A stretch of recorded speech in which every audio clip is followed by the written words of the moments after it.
اللہم صلی اللہ سیدنا محمد وعلی آل سیدنا محمد وبارک وسلم۔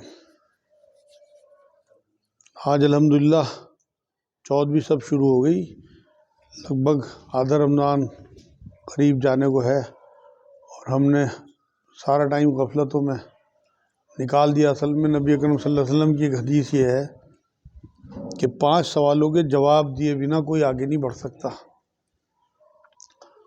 ان میں بڑے اہم سوال ہیں، اور کبھی اگر یاد آ جائیں تو رونگٹے کھڑے ہو جاتے ہیں۔ ان میں ایک تو یہ کہ مال کیسے کمایا، مال کیسے خرچ کیا، زندگی کیسے بتائی، جوانی کہاں گنوائی، کیسے بتائی جوانی، اور آخری سوال جتنا علم پہنچا اس پہ عمل کیا نہیں کیا۔ تو آج ہم یہ دیکھیں کہ ہم اپنا وقت ضائع تو نہیں کر رہے۔ جوانی آپ کی ہے، الحمدللہ، اللہ آپ کو رکھے، لیکن یہ چیک کرتے رہو کہ اس سوال کے جواب میں کہیں قدم جم تو نہیں جائیں گے، نظریں نیچی تو نہیں ہو جائیں گی کہ جوانی کیسے بتائی۔ آج میں دیکھتا ہوں جب یہاں سے جاتے ہوئے بھی اور کہیں نکلنا ہو جائے اتفاق سے، تو لوگ موبائلوں میں، بازاروں میں، بھیڑ میں، سامان کی خریداری میں الجھے پڑے، اور یہ ایسا بہاروں کا موسم ہے، نکلا چلا جا رہا۔ یہ تو وقت ہے، یہ تو رکے گا نہیں، لیکن ہم سوچیں کہ واقعی ہمارا وقت صحیح لگ رہا ہے یا نہیں صحیح لگ رہا۔ اگر صحیح نہیں لگ رہا تو باقی کے جتنے ایام بچے ہوئے ہیں انہیں صحیح طرح سے گزارنے کی صحیح بھی کریں اور اللہ سے دعا بھی کریں، کیونکہ بنا اس کی توفیق کے بھی کچھ نہیں ہو سکتا۔ قرآن میں خود وہ کہتا ہے وَمَا تَوْفِيقِي إِلَّا بِاللَّهِ عَلَيْهِ تَوَكَّلْتُ وَإِلَيْهِ أُنِيبُ۔ توفیق بھی اللہ ہی کی ہے۔ قرآن میں اللہ نے بات کہی تم چاہ بھی نہیں سکتے جب تک میں نہ چاہوں۔ تو آپ اپنا عزم کریں، ارادہ کریں کہ اللہ باقی کا ٹائم ہم بہت اچھا گزاریں گے، پھر دعا بھی کریں کہ اللہ توفیق بھی تو دے دے، ہمت بھی دے دے، استقامت بھی دے دے۔ کسی کے ذہن میں کوئی بات ہو تو مان۔ کوئی شخص جو سب سے پہلی صف میں کھڑا کسی وجہ سے اس کی وضو جاتی رہے، ری خارج ہو جائے جی، ہاں، تو کیا کرے؟ وہ وہیں بیٹھا رہے یا پیچھے جا کر وضو کرے؟ کیونکہ حضور کی ایک حدیث بھی ہے کہ اگر کوئی نمازی کے آگے گزرے تو مجھے پتہ لگ جائے گا کتنا نقصان ہے نمازی کے آگے گزرنے کا، تو 40 سال یا 80 سال ہاں میں سمجھ گیا آپ کا سوال کہ اگر گیس جو ہے وہ لیک ہو جائے اور آپ کا وضو ٹوٹ جائے تو ہم کیا کریں جماعت کے بیچ میں ہوں۔ تو آپ کو اسی طرح سے نماز پوری کر لینی چاہیے۔ نماز تو آپ کی نہیں ہوگی، بنا وضو کے نماز نہیں ہے، لیکن آپ دوسروں کی نماز خراب نہ کریں اور نہ نکلیں۔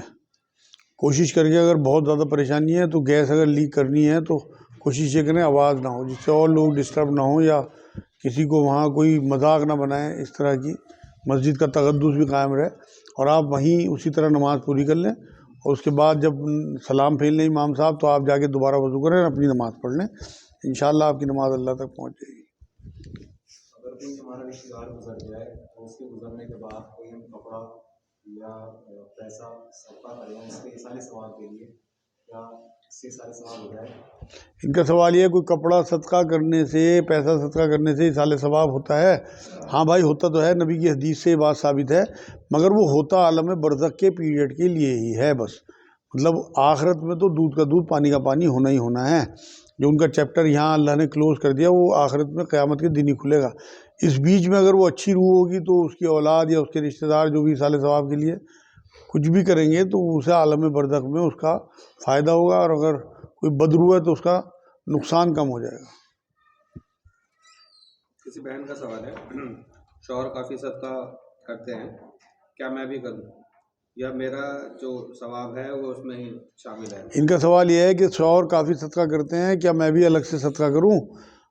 دیکھو جی، جب وہ اپنا کھانا خود کھاتے ہیں تو آپ اپنا کھانا خود کھاتی ہو تو آپ کو صدقے کا الگ اجر ملے گا۔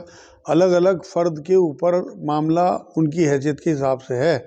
آپ کے شوہر جو آپ کو خرچ دیتے ہیں، جیب خرچ، اگر آپ اس میں سے اللہ کی راہ میں خرچ کریں گی تو اس کا اجر آپ کو ہی ملے گا۔ اللہ نے جسے جو دے رکھا ہے اسی کے حساب سے وہ ان کے حساب کتاب لے گا۔ آپ کے پاس اتنا مال نہیں ہوتا جتنا آپ کے ہسبینڈ کے پاس ہے، تو آپ کم دیں، لیکن دیں ضرور اللہ کی راہ میں۔ ہر آدمی اپنی اپنی قربانی، اپنے اپنے صدقات، اپنی اپنی عبادات اپنی اپنی نمازیں، اپنے اپنے روزے، اپنے اپنے حج لے کے پہنچے گا اللہ کے حضور۔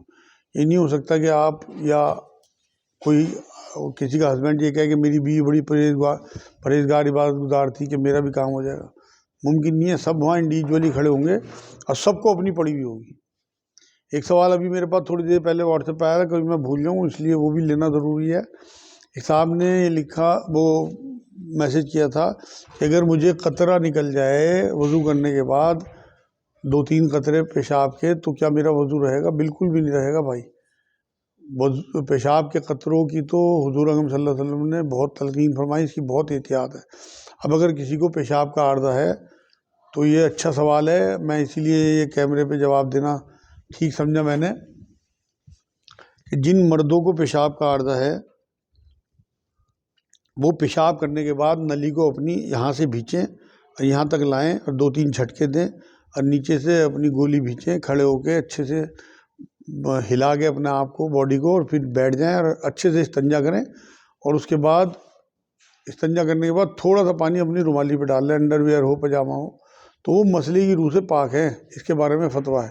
اب اگر آپ کو قطرہ محسوس ہوتا ہے یہ عمل کرنے کے بعد بھی، تو پھر آپ انشاءاللہ تعالیٰ بالکل پاک ہیں، آپ کو نہ وضو ٹوٹتا ہے اور نہ آپ کی نماز ٹوٹتی ہے۔ ویسے ایک دوا بھی ہے اس کی، جو لوگ بنانا چاہیں وہ 10-15 دن اس دوا کو کر کے دیکھ لیں، انشاءاللہ اللہ چاہے گا تو انہیں بہت شفا ہوگی۔ اس میں یہ کریں، 1 چمچ سفید تل اور 1 چمچ کشمش، یہ تو الگ بھگو دیں آدھے گلاس پانی میں، اور آدھے گلاس پانی میں 5 کھجور اور 10 بادام بھگو دیں۔ صبح کو اٹھ کے کھجور کی گٹھلیاں نکال لیں، بھیگی ہوئی کھجور کی، اور بادام کے چھلکے اتار لیں، اور وہ جو آپ نے دوسرے گلاس میں خشخش اور سفید تل بھگوئے تھے انہیں اور اسے ملا کے گرائنڈر میں پیس لیں، مطلب میں پانی کے ایک شربت بن جائے گا بہت خوب لذیذ، اور وہ آپ سحری میں پی لیں اگر رمضان میں آپ کرنا چاہتے ہیں، اور 15 دن یہ علاج کر لیں، انشاءاللہ یہ پیشاب کا عارضہ آپ کا ختم ہو جائے گا۔ یہی بچوں کے لیے اس کی مقدار آدھا کر دیں، جو بچے پیشاب کرتے ہیں بستروں میں ان کے لیے بھی یہی دوائی ہے، بس مقدار آدھی کر دیں اس کی۔ اگر 10 سال سے چھوٹے بچے ہیں، 10 سال سے بڑے بچے پیشاب کرتے ہوں تو پھر اسی مقدار میں انہیں دیں۔ 15 دن یہ دوائی کر لیں اور یا وہاب پڑھ لیا کریں تھوڑی دیر، 5-4 منٹ، یا وہاب یا وہاب یا وہاب، انشاءاللہ پیشاب کا عارضہ ہمیشہ کے لیے ختم ہو جائے گا۔ اور 1 چمچ اسبگول کی بھسی بھی کھا لیا کریں دن میں سادے پانی سے کسی بھی ٹائم۔ ایک سوال یہ ہے، شوہر اور بیوی حج کے لیے گئے اور وہاں شوہر کا انتقال ہو گیا تو بیوی کے عدت کا کیا سسٹم ہے؟ ان کا سوال یہ ہے کہ شوہر اور بیوی حج کے لیے گئے، وہاں پہ شوہر کا انتقال ہو گیا، بیوی کس طرح عدت شروع کرے؟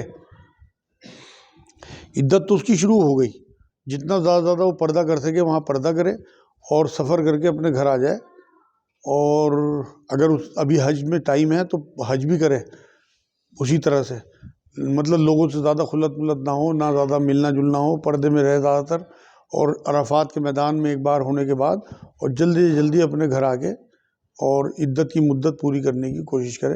عدت اس کی شروع ہو گئی، وہ دن بھی اس کے شمار ہوں گے۔ عدت ایک مدت کا نام ہے، 4 مہینے 10 دن، ایک قیمتی چیز کھونے کا غم۔ صرف عورت کو 4 مہینے 10 دن دیے اللہ رب العزت نے اپنے رسول کے ذریعے، باقی تمام میتوں کے لیے 3 دن کا سوگ بتایا۔ تو وہ ٹریول کرے، اپنے گھر آئے اور اپنی عدت اس طرح سے پراپر طریقے سے شروع کر دے جب تک سفر میں ہے، جب بھی وہ دن بھی گھٹ جائیں گے اس کے، جس دن شوہر کی ڈیتھ ہوئی ہے اس دن سے عدت کا وقت شروع ہو گیا۔ حج میں اکثر پہنچنے پر جماعت کھڑی ہو جاتی ہے، سنتیں پڑھیں یا کیا کریں؟ بڑا اچھا سوال ہے بھائی، اور یہ اکثر میں جواب دے چکا اس کا۔ سنتیں پیچھے امام صاحب تلاوت کر رہے ہیں، لوگ سنتیں پڑھتے رہتے ہیں، کیا یہ ٹھیک ہے؟ کیا کریں؟ سنتیں اکثر مطلب تلاوت شروع ہو جاتی ہے، ہم دیر سے پہنچتے ہیں۔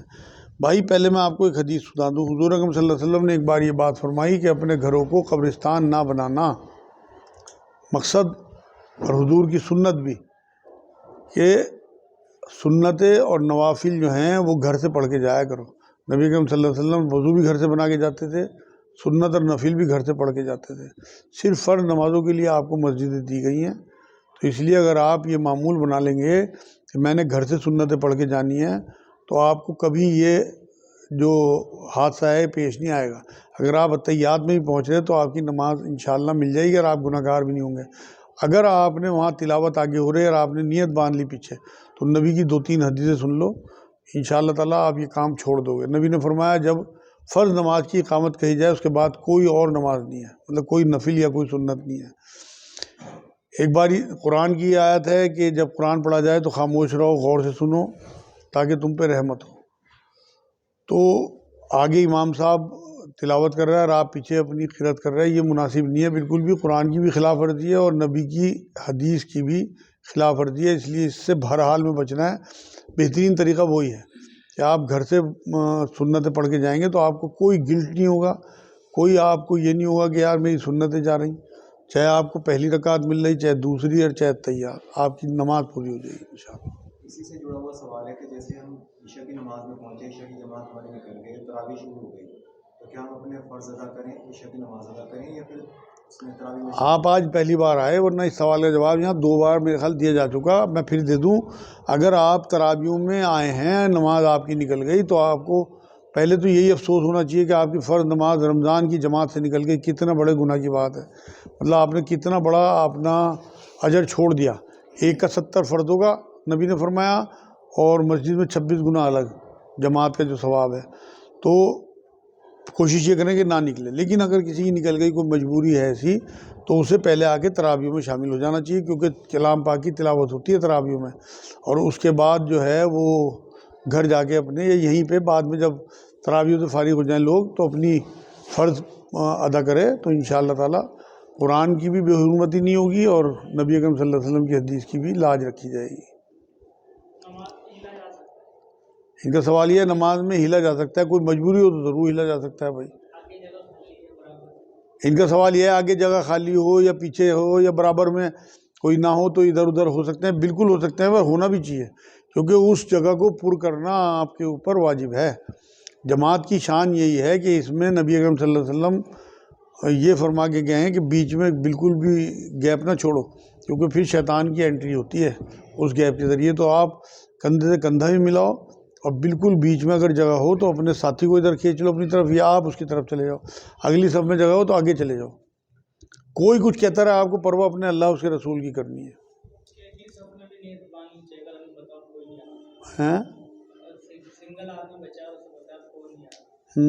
پچھلی صف میں ان کا سوال یہ ہے، پچھلی صف میں نیت باندھ سکتے ہیں، اکیلا آدمی پتہ ہے کہ اب کوئی نہیں آئے گا، تو بھائی اس کے لیے علماء دین یہ بتاتے ہیں کہ آگے سے ایک آدمی کو کوئی کنارے سے اپنے ساتھ لے لو، پیچھے نیت باندھے والے کو۔ نہیں، اللہ نہ کرے تاڑے نہیں پڑنے کے انشاءاللہ۔ آپ بعد میں انہیں سمجھا دینا سلام پھیرنے کے بعد، یا پھر اگر ان نہیں سمجھے تو ان کے تاڑے لگا دینا۔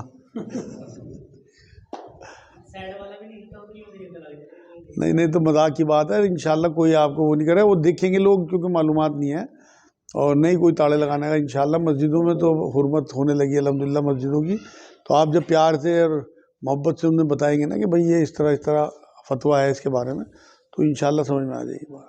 آپ نے فرمایا کہ جس کے اخلاق اچھے نہیں ہیں وہ ہم میں سے نہیں ہے، تو اخلاق کو خلاصہ کیجیے، اخلاق کیا چیز ہے؟ ان کا سوال یہ ہے کہ نبی کی حدیث ہے جس کے اخلاق اچھے نہیں وہ ہم میں سے نہیں۔ اخلاق کا تھوڑا سا میں وضاحت کر دوں کہ اخلاق کے بارے میں کیا ہے۔ دیکھو جی، اچھا بول، خوبصورت بول، نبی اکرم صلی اللہ علیہ وسلم کے بارے میں قرآن یہ کہتا ہے کہ آپ اخلاق کو تکمیل پہ پہنچانے کے لیے آئے تھے۔ خلق العظیم لفظ آیا نبی کے بارے میں کہ جو عظمت ہے نا، سب سے اونچا اخلاق دکھانے کے لیے آئے تھے۔ اخلاق کے بارے میں نبی کی یہ بات بھی قرآن کہتا ہے کہ اگر آپ سخت دل ہوتے یا سخت زبان ہوتے تو آپ کے ساتھی آپ سے دور ہو جاتے، کوئی آپ کے پاس بھی نہ پھٹکتا۔ اخلاق آپ کا ایسی چیز ہے جو دشمن کو بھی غیروں کو بھی اپنا بنا دیتا ہے، اگر اچھا ہو، اور برا ہو تو اپنوں کو بھی آپ سے دور کر دیتا ہے۔ اس میں آپ کا لہجہ، آپ کے الفاظ، آپ کی گفتگو کا انداز، آپ کے اندر کے جذبے، آپ کا خیر خواہی چاہنے کا جذبہ، آپ سامنے والوں کے لیے محبت کا جذبہ، آپ کے دل میں ان کے لیے انسیت، اخوت اور ان کا بھلا چاہنا، یہ ساری چیزیں آتی ہیں جب اخلاق بنتا ہے، اور یہ ساری چیزیں میرے نبی میں تھیں۔ تو اسی لیے ان کا اخلاق کی مثال جب کسی نے پوچھا حضرت عائشہ رضی اللہ تعالیٰ عنہ سے کہ حضور کے اخلاق کیسے تھے، تو انہوں نے جواب نہیں دیا بلکہ تعجب سے پوچھا کہ تم نے قرآن نہیں پڑھا؟ مطلب پورا قرآن جو چیزیں بتاتا ہے اخلاق کی وہ میرے نبی میں تھیں۔ تو تو اس لیے آپ قرآن ترجمے سے پڑھیں گے تو آپ کو نبی کے اخلاق کا اندازہ ہو جائے گا، اور پھر آپ کے اندر تبدیلی آئے گی۔ قرآن نے کس طرح سے اپنے نبی کے ذریعے ہمیں یہ کہا کہ غصہ پینے والے، درگزر کرنے والے، معاف کرنے والے، اور لوگوں سے سلام کر کے آگے بڑھ جانے والے، مطلب بحث نہ کرنے والے الٹی سیدھی، اور لڑائی جھگڑا نہ کرنے والے، یہ سب اللہ کے بندے ہیں۔ تو یہ سب اخلاقیات میں آتے ہیں۔ اگر یہ چیزیں، چند چیزیں ہی آپ نے اپنی زندگی میں اتار لیں، اپنا رویہ آپ نے چینج کر لیا، اپنے پڑوسیوں کے ساتھ، اپنے بچوں کے ساتھ، اپنی بیویوں کے ساتھ، عورتوں کے ساتھ، اپنے جو رشتہ دار ہیں ان کے ساتھ، اور جن پہ آپ کا ادھار ہے ان کے ساتھ، جن سے آپ نے لینا ہے، جنہیں آپ نے دینا ہے، تو یہ سب رویے میں آتے ہیں، سب اخلاق میں آتے ہیں۔ ایک سوال یہ مطلب آج کل بیاج کا در ہمارے معاشرے میں ہو گیا، خاص طور سے مسلم لوگ، ہر چیز مطلب بہت زیادہ انوالومنٹ ہو گیا بیاج کا۔ بائک لینی ہے، موبائل لینا ہے، ہر چیز EMI قسطوں پہ، تو اس سے کیسے بچا جائے؟ مطلب بہت زیادہ یہ بڑھتا جا رہا ہے ہمارے معاشرے کے اندر۔ ان کا سوال یہ ہے بیاج کا بہت زیادہ بول بالا ہے، اس سے کیسے بچا جائے؟ بھائی آپ صرف دعا کر سکتے ہیں، انڈیویجول آپ بچ سکتے ہیں، آپ لوگوں کو صرف بتا سکتے ہیں، لوگوں کے لیے دعا کر سکتے ہیں، کیونکہ برائی دیکھ کے حضور نے یہ فرمایا ہاتھ سے روکو۔ اگر آپ کا کوئی گھر والا اس کام میں ملوث ہے تو اسے ہاتھ سے روکو، اور اگر آپ کا کوئی رشتہ دار ملوث ہے تو اسے زبان سے روکو، اور کوئی شہر والے ملوث ہیں تو انہیں دل سے برا جانو، ان کے لیے دعائیں کرو۔ دل سے برا جاننا یہی نہیں ہے کہ آپ سوچ رہے ہیں یار تو بڑا برا کام کر رہا، بلکہ رات میں اس کا نام لے کے، جو نبی کا طریقہ تھا، ٹارگٹ کر کے اس کے لیے دعا کرو کہ اللہ فلاں میرا دوست بیاج ملوث ہے، اللہ تو بچا لے اسے، اللہ تیری خلاف ورزی کر رہا ہو۔ کیونکہ قرآن کی سب سے سخت آیت مانتا ہوں میں شرک کے بعد، یہ کہا آیت نمبر 279، اللہ نے قرآن میں اپنے یہ کہا ہے کہ جو بیاج کا کام نہ چھوڑیں وہ اللہ رسول سے جنگ کے لیے تیار ہو جائیں۔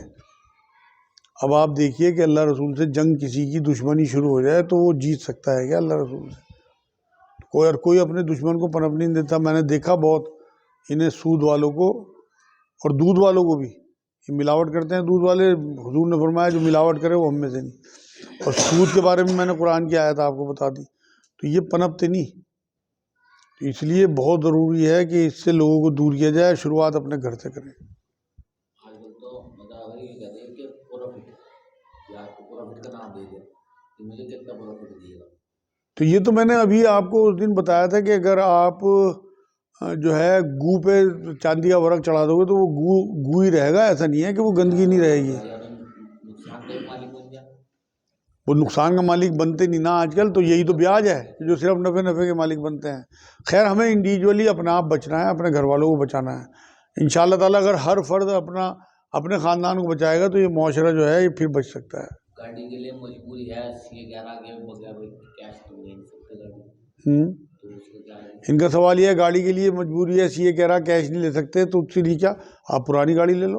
آپ میرے اپنے رشتہ داروں میں ایک سے ایک گاڑیاں ہیں الحمدللہ، لیکن وہ اسی سے بچنے کے لیے پرانی گاڑی لیتے ہیں، کبھی فائننس نہیں کرائی آج تک ایک گاڑی بھی، اور ہر طریقے کی گاڑی رکھتے ہیں۔ تو اس لیے یہ تو سب بہانے ہیں۔ آپ اگر بچنا چاہو تو اس کے بھی 100 راستے ہیں، آپ اگر پھنسنا چاہو تو اس کے بھی 100 راستے ہیں۔ حضور نے سورہ ملک پڑھنے کی تلقین فرمائی ہے، اگر پڑھ نہ سکیں اور روز اسے سن لیں تو ظاہر ٹھیک ہے۔ ان کا سوال یہ ہے حضور نے سورہ ملک رات کو پڑھنے کی تلقین فرمائی ہے، اگر اسے سن کے سو جائیں تو کیا جب بھی حق ادا ہو جائے گا؟ بالکل بھی نہیں حق ادا ہوگا بھائی۔ آپ اس حدیث کو جب پڑھیں گے نا، اس میں قرات کا لفظ آیا کہ سورہ ملک جو ہے اس کی قرات کرا کرو رات کو، تو پھر وہ کیسے بات آ جائے گی سننے میں؟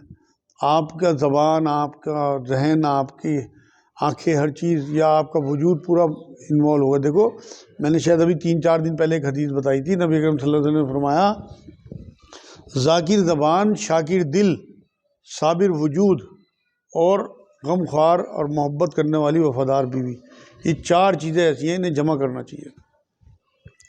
تو جب ذاکر زبان اللہ کے رسول نے فرمائی تو ضرور پڑھا کرو، سنا نہ کرو۔ ایک بھائی کا سوال ہے، دوست نے کچھ پیسے دیے تھے رکھنے کے لیے، اچانک ضرورت آنے پہ میں نے وہ استعمال کر لیے اور بعد میں پھر رکھ دیے، کیا یہ ٹھیک ہے؟ ان کا سوال یہ ہے کسی کی امانت ان کے پاس رکھی تھی، اچانک ضرورت پڑی، اسے استعمال کر لیا، پھر رکھ دیے دوبارہ سے، کیا یہ ٹھیک ہے؟ بالکل بھی ٹھیک نہیں، امانت میں خیانت ہے۔ آپ ایک فون کر دیتے اسے، کرنسی تھی تو کرنسی کا کوئی مسئلہ تو ہے نہیں، پہلے تو کرنسی کے معاملے ہوتے تھے کیونکہ سکے تولے جاتے تھے چاندی اور سونے کے، اشرفی وغیرہ، تو ان میں تھوڑا سا ویریشن آ جاتا تھا 10 20 50 گرام کا. تو اس لیے جب تو یہ بات کہی جاتی تھی بزرگ یہ کہتے تھے بھائی جو کرنسی رکھی وہی رہنی چاہیے, اس میں سے آپ کو چینج نہیں کر سکتے, خرچ بھی نہیں کر سکتے. لیکن اب کیونکہ جس طرح کی کرنسی ہمارے پاس ہے اس سے کوئی فرق نہیں پڑتا اس کی ویلیو میں. اگر آپ کو خرچی کرنے تھے آپ ایک فون اسے کر دیتے بھائی تیری اجازت ہو تو مجھے اچانک ضرورت پڑ گئی صبح کو میں بینک سے نکال کے یہاں رکھ دوں گا, تو آپ امانت میں خیانت کے گناہ گار ہونے سے بچ جاتے. اب تو آپ کو اللہ سے توبہ کرنی چاہیے اور آگے کے لیے عزم کرنا چاہیے کہ میں اس طرح کی حرکت کبھی دوبارہ نہیں کروں گا. جمعے کے دن اکثر کہتے ہیں سورہ کہف اور سورہ جمعہ کا پڑھنا جو ہے وہ سنت ہے. ہاں تو یہ ان کا سوال یہ ہے جمعے کے دن سورہ کہف سورہ جمعہ نبی اکرم صلی اللہ علیہ وسلم حدیث پاک ہے بالکل پڑھنی چاہیے, اور نبی نے تو یہ بھی فرمایا اگر سورہ کہف پوری نہ پڑھ سکو تو شروع کی آخر کی 10 آیتیں پڑھ لیا کرو. زکوٰۃ دینے کے کیا فائدے ہیں؟ ان کا سوال یہ ہے زکوٰۃ دینے کے کیا فائدے ہیں. آج میں نے تحفوں کے بارے میں آپ کو بتایا, زکوٰۃ دینے کے فائدے بھی لگ بھگ ملتے جلتے ہیں. ایک تو سب سے بڑا فائدہ اس میں اللہ نے غریبوں کا حق رکھا کہ وہ بھی آپ کی کمائی میں شامل ہو جائیں, ان کی جو ضرورتیں ہیں اس میں پوری ہوں, ان کی خوشیاں پوری ہوں. دوسرے آپ کو یہ بخیل ہونے سے بچاتا ہے زکوٰۃ دینا. تیسرے مال کی محبت, دنیا کی محبت آپ جو ہے اس سے دور ہو جاتے ہیں, اور یہ سخی بناتی ہے آپ کو زکوٰۃ کہ آپ سخاوت میں آتے ہیں. زکوٰۃ دینے سے آپ اللہ کے قریب ہو جاتے ہیں, لوگوں کے قریب ہو جاتے ہیں. آپ خود دیکھو جب آپ کسی کو کچھ دیتے ہو کتنی محبت, کتنا شکر گزار ہوتا ہے آپ کا, کیسا دل سے اس کے حرکتوں سے لگتا ہے کہ وہ واقعی اندر سے آپ سے محبت کرنے لگا. تو پھر زکوٰۃ اللہ نے اسی لیے رکھی کہ ایک تو ہمارے مال کو پاک صاف کر دے. زکوٰۃ کہتے ہیں صفائی کرنے والی چیز. تو آپ کا جو مال آپ نے کمایا ہے اس میں سے 2.5% دے کے اگر وہ پیور ہو جائے, جیسے آپ وضو کر کے آپ طہارت حاصل کر لیتے ہو یا غسل کر کے پاک ہو جاتے ہو, ہے تو تھوڑا سا پانی, صرف نیت کا معاملہ ہے. آپ نے 2.5% دے دی, باقی کا آپ کا 97.5% پیور ہو گیا, اندر دل کو تسلی ہو گئی کہ اب میرا مال پاک ہے. وہ اس کی حفاظت پھر اللہ کرتا ہے. نقصان نہیں ہوتا آپ کو, نقصان ہو تو غم نہیں ہوتا, کھوتا نہیں آپ کا مال, مطلب بہت کمی کے ساتھ اگر. لیکن زکوٰۃ کے بارے میں بتا دوں کہ حساب لگا کے ہر سال اور حساب سے دینی چاہیے, اور اس سے بھی تھوڑی زیادہ دینی چاہیے. تو زکوٰۃ کے فائدے یہی ہیں کہ اللہ آپ کو سخی بنا دیتا ہے اور لوگوں کے قریب کر دیتا ہے اور اپنے قریب کر لیتا ہے, اور آپ کے دلوں سے مال کی محبت نکال دیتا ہے. کیا طواف کے لیے احرام ضروری ہے؟ ان کا سوال یہ ہے کیا طواف کے لیے احرام ضروری ہے. دیکھو جی, جو واجب طواف ہے نا, فرض طواف, ان کے لیے تو احرام ضروری ہے جو آپ عمرے کا طواف کرتے ہیں. لیکن ویسے آپ نفلی طواف کرتے ہیں تو اس میں آپ سادے کپڑوں میں طواف کر لیتے ہیں, کوئی ضروری نہیں ہے احرام کے اس میں. ان کا سوال یہ ہے آج کل ہری بوتل میں مکے کی فوٹو دکھ رہا ہے, وہ کہاں تک ٹھیک ہے؟ بالکل بھی ٹھیک نہیں ہے. وہ کمپنی کا ایک شعبدے بازی ہے, اسی میں وہ مودی کا فوٹو بھی لگا دیں گے, اسی میں میرا فوٹو لگا دیں گے, اسی میں بوتل کا وہ ابھر ہی آتا ہے پانی ڈلنے سے. تو یہ سب اصل میں ہوتا کیا, اگر یہ اصلی بھی ہوتا تو ہمیں کیا, ہمارے ایمان میں کیا فرق پڑا. آپ نے اگر اسے دیکھ کے پوری امت نمازی ہو جا, یا پوری امت زکوٰۃ دینے لگے, یا پوری امت سجدے میں گر جائے اور توبہ کر لے گئے گناہوں سے, تب تو اس بوتل میں مینار کا فائدہ, ورنہ فائدہ کیا, کبھی کچھ آ جاتا ہے, کبھی کچھ سامنے, کبھی یہ سب شیطان کے حربے ہیں ہمیں برگلانے کے, اور کچھ نہیں ہے. کیا نقلی صدقہ نانا نانی کو دے سکتے ہیں؟ ان کا سوال یہ ہے کیا نفلی صدقہ نانا نانی کو دے سکتے ہیں. بالکل دے سکتے ہیں بھائی, آپ سیدوں کو دے سکتے ہیں, آپ اپنے رشتہ داروں کو, اپنے بہن بھائی, ماں باپ. نانا صدقہ کیا ہے؟ تحفہ. وہ تو نفلی صدقہ جو ہے وہ ایک گفٹ ہے کہ آپ ہدیہ کر رہے ہیں کوئی چیز, بالکل آپ اپنے نانا نانی دادا دادی کو دے سکتے ہیں. بچے جمانے 17-18 سال کے, اور ماں کہتی ہے کہتے ہیں کوئی روزے رکھوا دو, ماں کہتے ہیں کہ ابھی کمزور ہے, اس پر رکھے جائیں گے. ان کا سوال یہ ہے 17-18 سال کے بچوں کو باپ کہتا ہے روزہ رکھواؤ, ماں کہتی ہے کمزور ہیں, تو کیا کیا جائے؟ بھائی آپ اگر قوام ہیں اپنے گھر کے, قرآن نے آپ کو یہ کہا کہ مرد کو قوام بنایا اللہ نے, برائی ہوتی دیکھے تو ہاتھ سے روکے, تاڑے بجاؤ اس بات پہ. اللہ اور رسول کے معاملے میں کسی بھی قیمت پہ کسی کی نہیں سننی. باپ اور آپ تو کہہ رہے ہیں, ماں کہہ رہی, ماں باپ دونوں, تو وہ تو اللہ کے آگے پھنسیں گے پھر. اللہ آپ تو صرف دعا کرو ان کے لیے, وہاں آپ کو ہاتھ نہیں چلانا, بلکہ زبان سے انہیں پیار سے سمجھاؤ, کسی عالم سے ان کی ملاقات کراؤ کہ روزہ فرض ہے اور کتنا بڑا گناہ ہے, چھوڑنا اندازہ نہیں ہے انہیں اس بات کا, اور اس کا حساب کتاب بڑا سخت ہوگا. تو اس میں پھر یہ ہے کہ دعا بھی کرو, کیونکہ روزہ کمزوری ڈالنے کے لیے نہیں آیا. اگر کوئی بیمار ہے واقعی تو قرآن میں اللہ نے کہا اگر کوئی بیمار ہو یا سفر میں ہو تو روزہ چھوڑ دے, بعد میں گنتی پوری کر لے, چھوٹ دی اللہ نے. لیکن اگر بچہ 17-18 سال کا توانا ہے تو ماں باپ کو تو کمزور لگتا ہی ہے, پتہ لگ جائے گا وہاں اس کی کمزوری کا, وہ بھی اور آپ بھی سب آگ کی طرف جانے کی تیاری کر رہے ہیں اللہ کے دین کو اس طرح سے پامال کر کے. آخر میں وہ تو یہ ہے کہ آپ صلی اللہ علیہ وسلم کی شفاعت ملے گی انشاءاللہ. تو یہ اللہ کی مرضی سے ملے گی یا آپ اپنی مرضی سے کریں گے سب کی؟ ان کا سوال یہ ہے اللہ کے رسول صلی اللہ علیہ وسلم کی شفاعت اللہ کی مرضی سے ملے گی یا وہ اپنی مرضی سے شفاعت کر سکتے ہیں؟ بالکل بھی نہیں کر سکتے. آیت الکرسی کا ترجمہ آپ پڑھنا تو اس میں اللہ رب العزت نے یہی بات کہی کہ کوئی کسی کی سفارش نہیں کر سکتا میرے اذن کے بنا. تو نبی اکرم صلی اللہ علیہ وسلم بھی اللہ جسے اجازت دے گا کہ آپ ان کی شفاعت کرو انہی کی شفاعت کر سکتے ہیں. میں نے آپ کو شاید 2-3 دن پہلے یہ بات کہی تھی کہ یہاں تو آپ کسی ڈی ایم یا کسی ایس پی یا کسی نیتا سے آپ یہ جا کے کہہ دو گے کہ سر میں اسے جانتا ہوں, میرے محلے میں رہتا ہے, بہت ایماندار ہے. اللہ سے کون کہہ سکے, چاہے نبی اکرم صلی اللہ علیہ وسلم یا سارے انبیاء مل کے یا بہت سارے بزرگان دین مل کے یہ کہتے ہیں کہ اللہ میں جانتا ہوں, تو نہیں جانتا اسے, یہ بہت اچھا آدمی ہے, اسے جنت میں بھیج دے, یا اس کی سفارش میں کر رہا. کہہ سکتا ہے کوئی جو دلوں کا حال جانتا ہو, جو آپ کے دلوں میں اٹھنے والے وسوسوں کو جانتا ہو, خیالات کو جانتا ہو, تو اس سے کوئی یہ کہہ سکتا ہے؟ تو اس لیے اللہ کی مرضی کے بنا, اللہ کی اذن کے بنا کوئی نہ سفارش کر سکتا ہے اور نہ کسی کی سفارش وہاں چلے گی.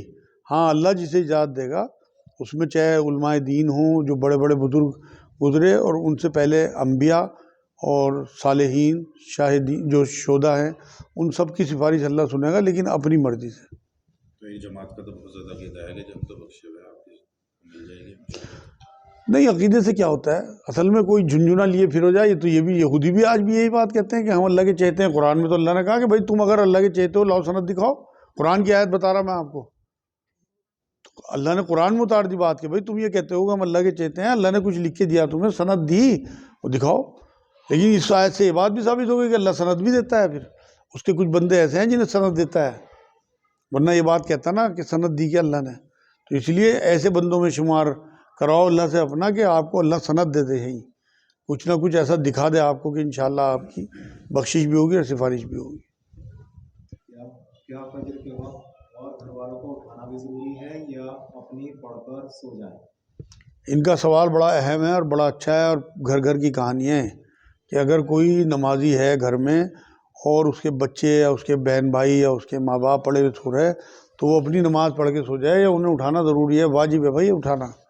آپ کو اگر یہ یقین ہے کہ یہ ایک نماز چھوڑنے کی عوض میں دوزخ میں جا سکتے ہیں اگر اللہ نے معاف نہ کیا, تو آپ کی ذمہ داری ہو گئی کہ آپ انہیں اس برائی سے روکیں. اور طریقہ یہ نہ ہو کہ آپ اپنے چھوٹوں کو جھڑکی دے کے یا بڑوں کو ڈانٹ کے آپ اٹھا رہے ہیں, بلکہ تبلیغ جماعت والوں کا میں نے طریقہ دیکھا کہ وہ ٹانگیں دبانے لگتے ہیں.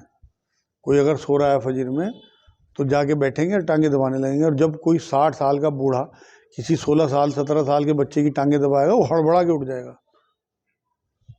تو وہ طریقہ بہت بڑھیا ہے کہ آپ اپنی ماں کی ٹانگیں دباؤ, آپ اپنے بچوں کی ٹانگیں دباؤ, اپنی بہنوں کی ٹانگیں دباؤ, انہیں کہو بیٹے اٹھ کے نماز پڑھ لے پھر سو جانا.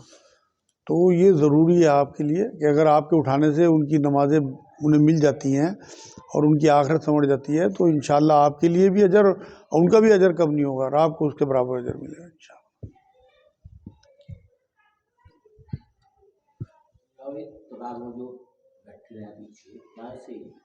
تراویحوں میں پیچھے بیٹھے رہتے ہیں.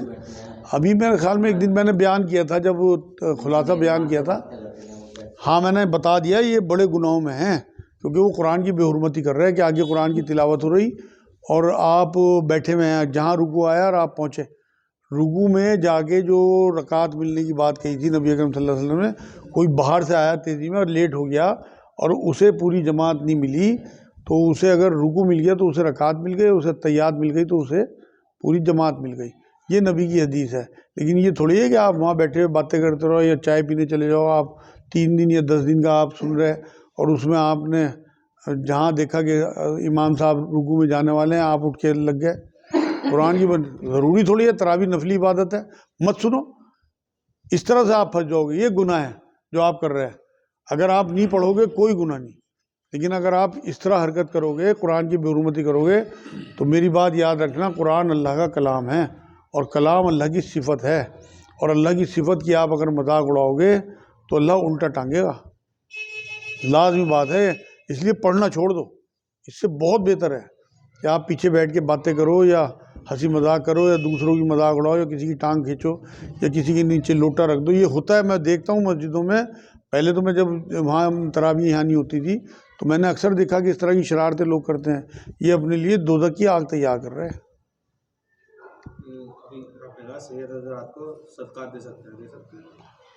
بھائی ان کا سوال یہ تھا کہ نفلی صدقہ کیا نانا دادی کو دے، اس کے بارے میں کہا میں نے نفلی صدقہ ایسا ہے، ایک چیز تو ہوتی ہے فرض، جو فرض صدقہ ہے نا وہ زکوٰۃ ہے، قرآن نے اسے صدقہ ہی کہا، سورہ توبہ آیت 60۔ تو جو فرض صدقہ ہے وہ تو آپ سیدوں کو نہیں دے سکتے، لیکن جو نفلی صدقہ ہے آپ اسے گفٹ کہہ لو، خیرات کہہ لو، ہدیہ کہہ لو، نفلی صدقہ کہہ لو، وہ بالکل سیدوں کو بھی اور اپنے تمام رشتہ داروں کو انہیں بھی آپ دے سکتے ہو۔ جی رام ہو گئی 10 دن 8 دن کا سننا ہے کہ غلط سے سمجھتے لوگ اور یہ کہتے ہیں بھی تراویح تو اپنی سنی لی۔ ان کا سوال یہ ہے کہ 10 دن کا 8 دن کا سننا عام ہو گیا اور لوگ یہ کہتے ہیں کہ ہم نے تراویح تو سنی لی، کیا یہ ٹھیک ہے؟ بالکل بھی ٹھیک نہیں ہے میرے بھائی، میں کہہ تو رہا ہوں تراویح نہ سنو، زیادہ بہتر ہے، قرآن کی بے حرمتی سے بچ جاؤ۔ تراویح سننا کوئی فرض نہیں ہے، کوئی سنت نہیں ہے، کوئی سنت موقدہ نہیں ہے۔ جو ترتیب ہم تراویح کی ہمیں ملی ہوئی ہے حضرت عمر کے زمانے سے ملی، حضور اکرم صلی اللہ علیہ وسلم کے زمانے میں کبھی اس طرح تراویح نہیں پڑھی گئی، نہ حضور نے پڑھی۔ ابوبکر صدیق رضی اللہ تعالیٰ عنہ کے زمانے میں کبھی اس طرح تراویح نہیں ہوئی، حضرت عمر کے شروع کے زمانے میں کبھی اس طرح تراویح نہیں ہوئی۔ تو اگر آپ نہیں پڑھتے کوئی گناہ نہیں ہے آپ کے اوپر، روزہ دانتوں سے پکڑو، نماز دانتوں سے پکڑو، یہ ہے آپ کے اوپر فرض، ان کا حساب کتاب بھی ہوگا اور سختی بھی ہوگی۔ اب یہ تراویح کوئی نماز اس طرح کی نہیں ہے کہ آپ سے اس کی پوچھ گچھ ہو یا پکڑ ہو، لیکن اگر آپ خدا نہ خواستہ تراویح سننے آ رہے ہیں اور آپ قرآن کی بے حرمتی میں پڑھنے والے بھی سننے والے بھی دونوں پھنسیں گے۔ جب قرآن خود حکم یہ دے رہا ہے کہ ترتیل سے پڑھو قرآن کو، اور آپ عالمون اور تعلمون کر کے بھاگ رہے اور آپ نے بے حرمتی کر رکھی قرآن کی۔ میرے نزدیک تو جو اس ٹائم امت کی پریشانیوں میں وجہیں ہیں نا، اس میں ایک وجہ یہ بھی ہے قرآن کی بے حرمتی۔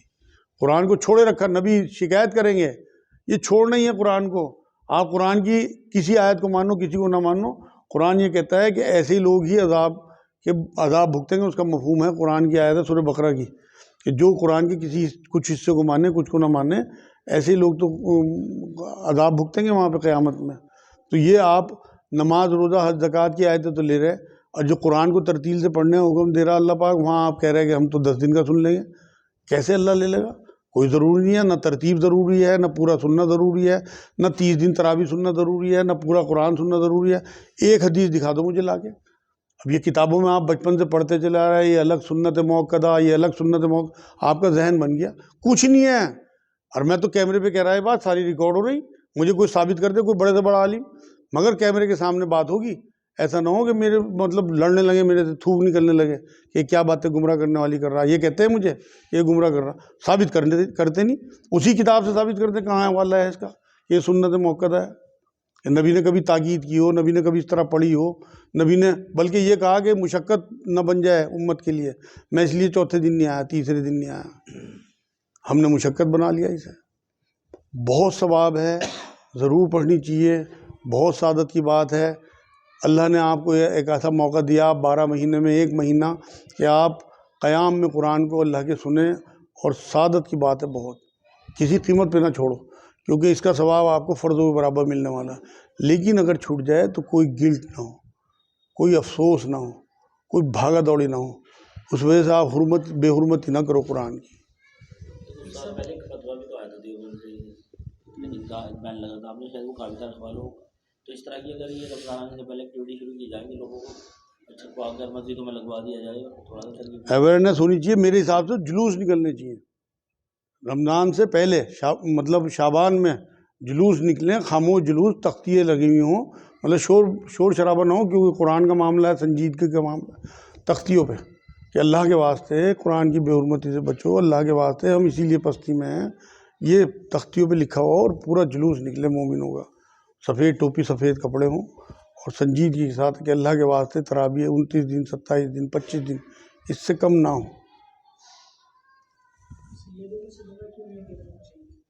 ان کا سوال یہ ہے سیدوں کو صدقہ کیوں نہیں دینا چاہیے؟ بھائی نبی اکرم صلی اللہ علیہ وسلم نے منع فرمایا ہے کہ زکوٰۃ جو ہے وہ سیدوں کو نہیں دینی. میں کل بھی ایک سوال رہ گیا تھا، وہ میں نے کہا تھا کہ بھائی مجھے معلوم نہیں ہے، اس کے بارے میں بھی یہی بات ہے کہ نبی اکرم صلی اللہ علیہ وسلم نے جو ہے وہ فرمایا تھا کہ ظہر کی اور عصر کی نماز جو ہے وہ خاموش پڑھی جائے اور باقی 3 نمازوں میں جو ہے تلاوت کی جائے.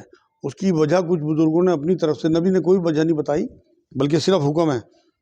جہاں ہمیں نبی کا حکم مل جائے بس وہ ہمارے لیے کافی ہے. لیکن ذہنوں میں سوال آتے ہیں، اس لیے لوگ کرتے ہیں. تو اس کے بارے میں بھی میں نے یہ پڑھا ہے آج معلومات کی. تو ایک بار کچھ صحابہ آئے نبی اکرم صلی اللہ علیہ وسلم کے پاس کہ ہم دن میں جب نماز پڑھتے ہیں مکے میں تو یہ مشرک لوگ جو ہیں یہ کام سے آتے ہوئے ہوتے ہیں تو یہ ہمارے ساتھ تشدد کرتے ہیں نماز پڑھتا ہوا دیکھ کے ظہر کی. تو اتنا مطلب مار پیٹ کرتے ہیں کہ ہمیں خون تک نکل جاتا ہے. تو کیونکہ ان کے کانوں میں قرآن کی آواز پہنچتی ہے، چھپ کے سن لیتے ہیں. تو نبی نے کہا کہ بھائی اسے خاموش. کہنے لگے اور کوئی ٹائم ایسا کہ ہاں عصر کے ٹائم جب یہ قیلولہ کر کے اٹھ کے جاتے ہیں تب بھی ہے، اگر ہم قرآن زور سے پڑھتے ہیں نماز میں تو حضور نے اسے بھی خاموش نماز، یعنی کہ اسے سری نماز کہتے ہیں، تو اس کا حکم دیا. باقی مغرب اور عشاء میں پوچھا تو کہنے لگے مغرب کے ٹائم تو یہ لوگ ہوتے ہی نہیں، اپنے کام پہ ہوتے ہیں، تو اس لیے ہم پڑھ دیتے ہیں، کوئی فرق نہیں پڑتا. اور عشاء آپ اتنی دیر سے پڑھاتے تھے نبی اکرم صلی اللہ علیہ وسلم، تو یہی کہا صحابہ نے کہ آپ اتنی دیر سے پڑھاتے ہیں کہ یہ لوگ جو ہیں سو چکے ہوتے ہیں، اور فجر میں یہ سوتے رہتے ہیں اس ٹائم جب ہم تلاوت کرتے ہیں. تو ان 3 نمازوں میں حضور صلی اللہ علیہ وسلم نے یہ فرمایا کہ اس میں جہری نماز کہلاتی ہے کہ آپ تلاوت کرو، اور اس میں جو دو نمازیں ہیں اسے خاموش. تو جب فتح مکہ ہو گیا تو صحابہ نے پوچھا حضور سے اس بات کو کہ حضور اب کیا ہم اس طرح سے کر لیں کہ 5 نمازیں میں تلاوت کر لیا کریں؟ حضور نے منع کر دیا کہ نہیں، جس طرح سے سلسلہ شروع ہو گیا تھا بس وہی قائم دائم رکھو. تو وہ آج تک چلا آ رہا الحمدللہ. لیکن یہ ایک حدیث ملتی ہے. باقی کچھ بزرگوں نے اپنی طرف سے بھی کچھ باتیں اس میں کہی ہیں، لیکن ان کے بھی صرف اپنے اندازے ہیں، پکی طور پہ حضور نے کوئی ایسی بات نہیں بتائی.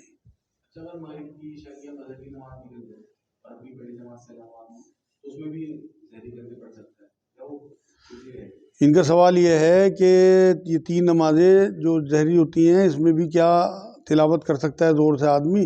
بھائی کر تو سکتا ہے، تلاوت تو ایسی ہی کرنی چاہیے نماز میں کہ آپ کا جو تلاوت ہے وہ آپ کے کانوں تک پہنچے. لیکن وہ سب حکم امام حضرات کے لیے ہے، آپ کے مقتدیوں کے لیے نہیں ہے کہ آپ گھر میں اتنا شور مچان لیں گے تمام جو اور گھر والے ہیں وہ پریشان ہو جائیں، وہ اپنے کاموں کو چھوڑ کے بھی قرآن سننا ان کے اوپر واجب ہو جائے گا. کیونکہ قرآن کی آیت یہ ہے کہ جب قرآن پڑھا جائے تو خاموش رہو اور غور سے سنو تاکہ تم پہ رحمت ہو. ایک سوال ہے، اردو کو اپنانے کے بعد کہتے ہیں کہ فاتح پڑھ لیجیے، فاتح جو ہے علم شریف ہے، اور ہم علم شریف پڑھیں یا اور کچھ اور پڑھنا چاہیے؟ یہ آخری سوال ہے بھائی، آج کا ٹائم زیادہ ہو گیا. ان کا سوال یہ ہے کہ مردوں کو دفنانے کے بعد آواز لگا دی جاتی ہے بھائی فاتحہ پڑھ لیں، تو ہم فاتحہ کے ساتھ کچھ اور بھی پڑھ سکتے ہیں؟ بالکل آپ کو پڑھنا چاہیے کچھ اور بھی.